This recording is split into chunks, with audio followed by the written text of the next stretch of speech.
Boker Tov. Le shiur israélien Nishmat Be'ezrat Hashem. De Gérard Yehuda Ben Maya. Tu vas trouver Gan Eden, Refoua Shelema. De Ilana Chaya. Bateva Chava. Yehuda Ben Sarah Be'ezrat Hashem. Non, c'est Ephraim. Isaac Ben Evelyne. Myriam. Simcha Bat Abigail. Que des bonnes nouvelles, Be'ezrat Hashem. Alors, on continue le Chot Tzadikim. Abitachon Hashmini. Donc, le 8e, confiance qu'on doit avoir en Hachem. Alignan Olam Haba. Ça, c'est au sujet du monde futur. Asher Boner Imon Le'en Ketz Ve'en Cheker. Le monde futur, c'est un monde qu'aucun être humain n'a vu et ne peut décrire. Une seule chose qu'on peut savoir, c'est que c'est le monde de l'agréabilité, on peut dire peut-être comme ça, infini.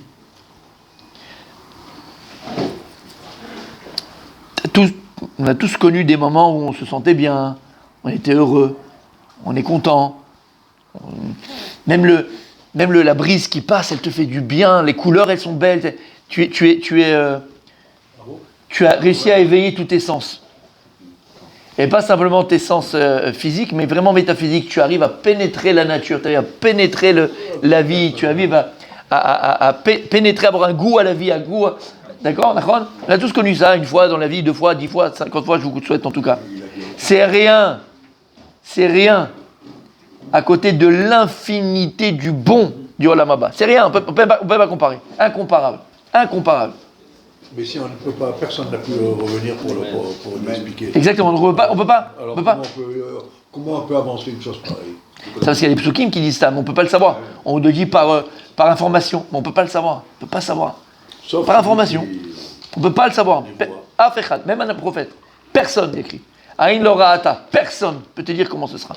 Personne. On a des informations, que le Olam Haba, le monde futur, voilà, c'est comme ci, comme ça. On ne peut pas savoir, on ne peut pas les taire, on ne peut pas s'imaginer. On a des informations voilà. Partielles. Exactement, limitées. Et l'expérience de mon grand-père. Oui. Il avait l'âge de 90 ans. Il a fait un arrêt D'accord. artériel. D'accord. Tout ça. Il est resté dans le coma pendant 3 mois. D'accord. Quand il s'est réveillé, il a remonté les choses. Il s'est réveillé, il est parti, tout ça. Et lui, il avait l'habitude tous les matins d'aller chez un épicier avec lequel il faisait la Gemara, les bouddhas, tout ça, ensemble. Ma grand-mère, qui le surveillait tous les jours, ne l'a pas vu, elle allait devenir. Elle cherchait. Et on lui a dit, il est en train d'étudier avec l'autre. Et il a raconté qu'il était dans un autre monde où il était vraiment en extase. En extase extraordinaire. Il a fait. Ça.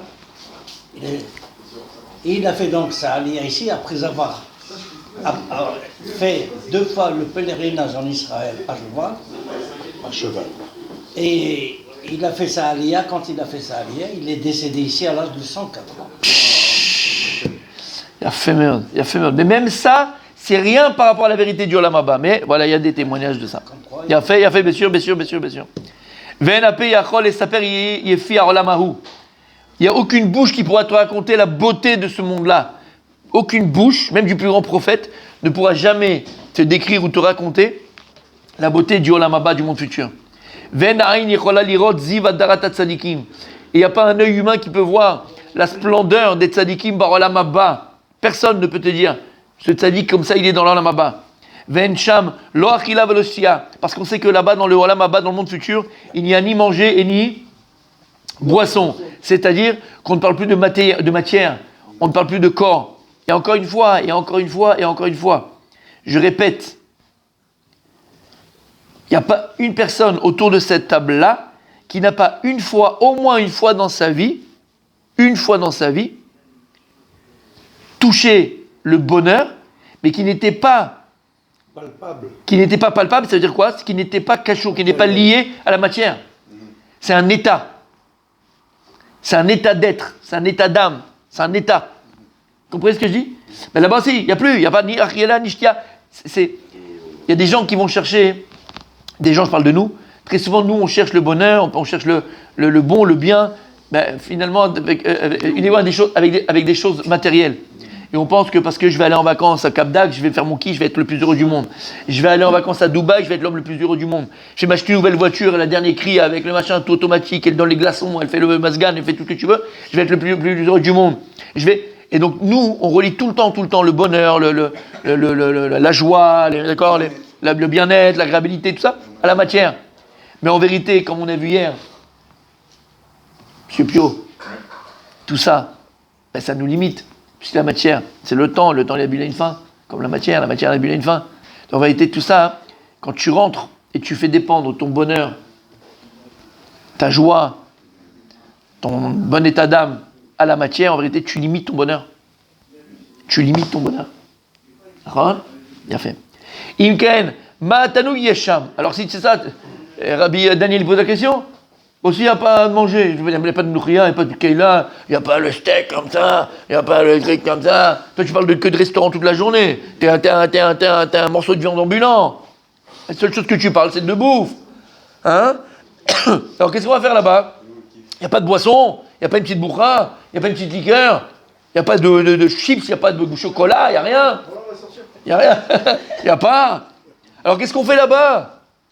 C'est l'horreur, c'est le cauchemar pour moi. Toi, c'est un monde où il n'y a pas de manger, il n'y a pas de boire. On fait quoi ? Celui qui n'est pas Torah, c'est le cauchemar pour lui. Aïe, aïe, aïe, aïe, aïe, aïe, aïe, aïe, aïe, aïe, aïe, aïe, aïe, aïe, aïe. L'écart, ça rire chez Tavin Veteda. C'est pour ça qu'il faut que tu comprennes et que tu saches. Ki kacher lo yeda arov tanu gada gashad bamaim. Ki atolda shlem pour zomizo. La même manière qu'un oiseau ne peut pas comprendre le bonheur d'un poisson, pour un poisson de nager dans l'eau. Ah, il est là-haut, lui, l'oiseau, il voit le poisson dans l'eau, il dit quel malheur, quel malheureux celui-là alors. Moi au moins je vole, moi je suis là, moi je vois d'en haut. Il se dit mais quelle galère. Lui il est là, dans l'eau, en dessous, il voit rien. Franchement, il ne peut pas comprendre le bonheur du poisson à nager dans l'eau. Qui atol dash et la même il fourzo miso. Parce qu'ils sont chacun l'inverse l'un de l'autre. L'autre il vole et l'autre il nage. Un peu toi et ta femme. Qui off yamut bamaim ba'adag yamut bayabasha. Arrête. Finalement, le off, lui, il mourra dans l'eau, parce qu'à un moment donné, il ne peut plus voler, il tombe dans l'eau. Et le poisson, il sera ramené il va mourir, il va flotter sur l'eau, il va être ramené où ? Au large. Car Mishu Borlamazé. C'est exactement pareil, quelqu'un qui se trouve dans ce monde-là matériel. Aneshama meurevet bagouf. Arrête, l'âme, elle est mélangée au corps. Alors tu ne pourras jamais savoir, toi, parce que tu as un corps, le corps. D'accord ? Qu'est-ce qu'il dit le corps ?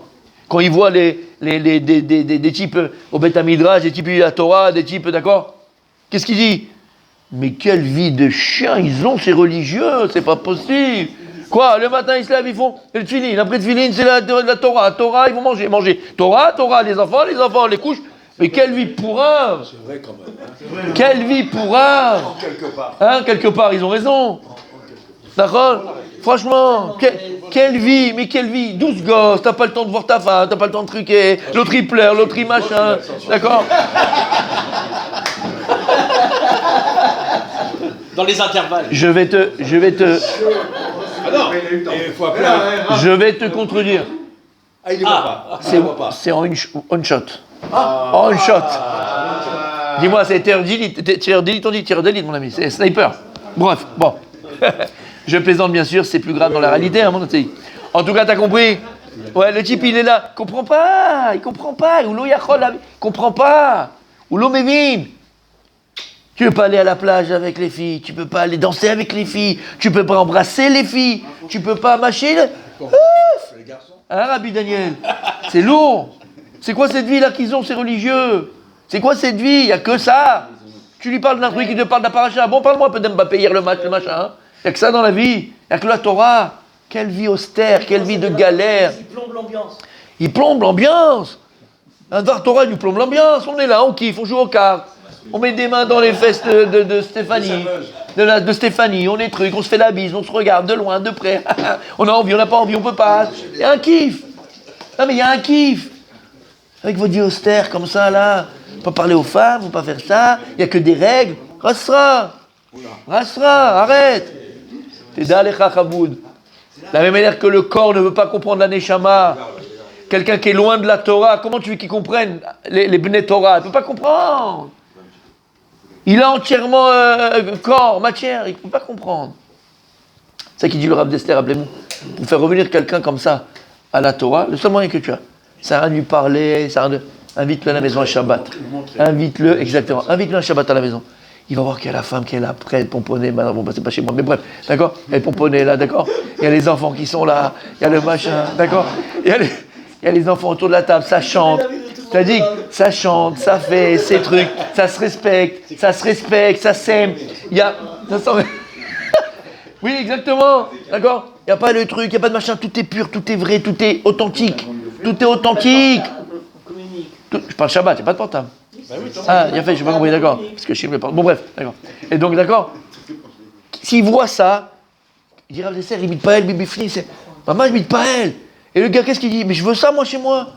Comment je mange toujours tout seul, on se parle pas, on se voit pas, la petite elle est dans son chambre avec la télé et la portable, le petit il a la télé dans le portable, le chien il est en train de faire pipi dans le canapé. Qu'est-ce que je fais moi dans tout ça? C'est ça une vie? Le gars il m'a montré son compte en banque, il a moins 30 000. Moi j'ai plus 300 000 et je suis pas heureux. Et lui il est là, il sourit, il est content, il est bien. J'arrive pas à comprendre. Alors soit ça va amener une jalousie de dingue, ce qui se passe aujourd'hui, une jalousie de dingue, jaloux. Comment il peut être dans le bonheur alors qu'ils ont. Pour moi, ils galèrent. Tu comprends ce que je dis? Il a fait. Et là, c'est pareil. Le gouffre, il ne peut pas comprendre la neshama. Nous, on vit quoi? Ce que je viens de dire tout à l'heure. Nous, Bémet, on fait dépendre notre bonheur, notre joie, notre bien-être, notre morale. D'accord? Au corps. Si le corps, il est content, le corps, il a reçu, si le corps, il est là, je suis plus heureux du monde. Et donc, c'est pour ça que le jour où tu n'as pas, tu es plus malheureux du monde. Si tu n'as pas. T'as pas pu acheter la dernière voiture, t'as pas pu aller au ski cette année, t'as pas pu. Ah, tu déprimes. Il déprime le mec. Il déprime. Il est pas bien. Aval ta'anug mi ta'anugim ha'elyonim lo nuchal le'asigam lo nuchal le'akirotam elachar. Rob amachashama. Mais ben, pour un petit peu avoir un tout petit peu, une idée de ce que c'est qu'un plaisir spirituel, il faut beaucoup de travail. Il faut beaucoup de travail.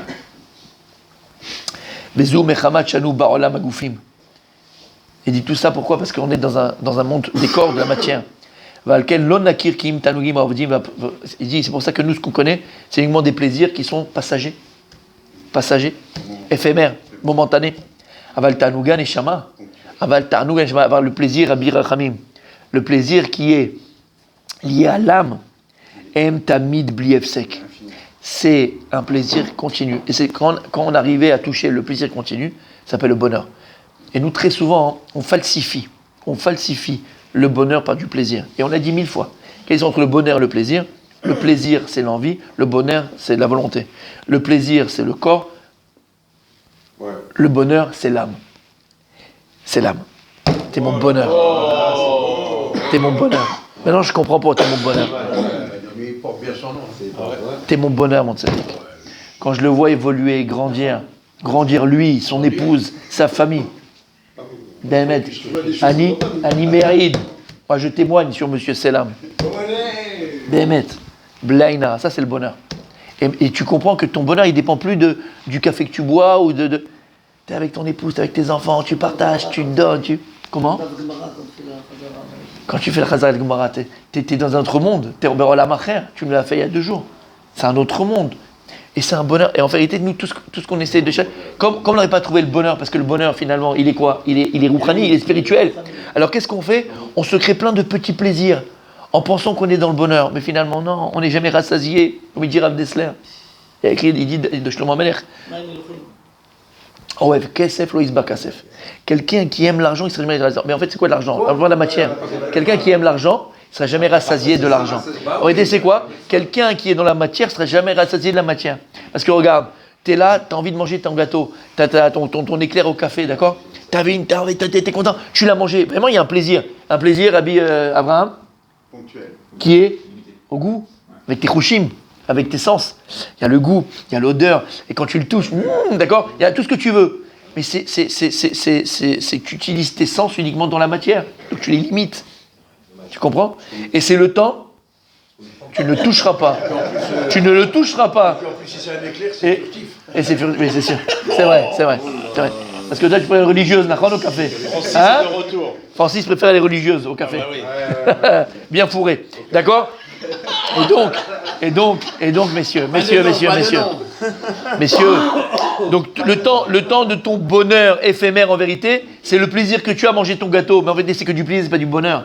Parce qu'il dit ici le Rav que le bonheur, c'est un plaisir continu. Le bonheur, le seul plaisir continu, c'est dans le Rav Rouhaniout, c'est que dans le spirituel. Même quand tu as fini ton Daf de Gemara, tu as fini ton Rav Chaim Akadosh, tu as fini ton Rav Dessler, il te suit. Il te suit le Rav Dessler toute la journée. Il te suit à la maison, il te suit dans ton travail, il te suit dans votre transformation. Il te suit tout le temps. Et c'est ça le bonheur. Il dit, il n'y a aucun kécher, aucun lien en vérité entre un plaisir matériel et le bonheur spirituel. Et si quelqu'un aura le mérite après sa mort, après 120 ans, d'arriver à ce niveau-là de bonheur, le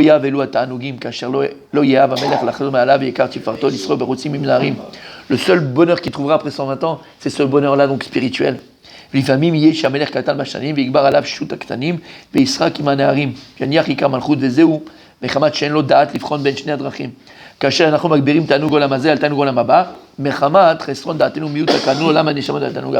en fait, ça dit, il dit le Rav, c'est clair.